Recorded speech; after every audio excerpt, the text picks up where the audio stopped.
grinder po. Ito na yung sinasabi natin guys na mga tips ng isang railroad rider bago tayo malis. Ito guys, tips. Kapag ang motor ay binili ng 2022 ng May onward, yung kanilang ORCR, ang expiration ay 3 years.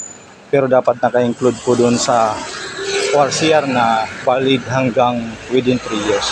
Kasi kung hindi, yari na. Check yung yan ang mga experience natin, isi-share at knowledge natin guys na dapat natin pakatanda. Kasi sabi nga, yung gamot na nakakalimot, ay paalala. Kaya kapag bago kayo malis, tandaan nyo o i-calendar nyo, alam nyo na ang validity ng inyong ORCR ay 1 year kung old na nabili yan. Pero kung 2022 May ng 22 nabili ay 3 years ang validity. Pero dapat naka-include dun sa ORCR yung validity. Ano guys, gusto mo ba yung tips?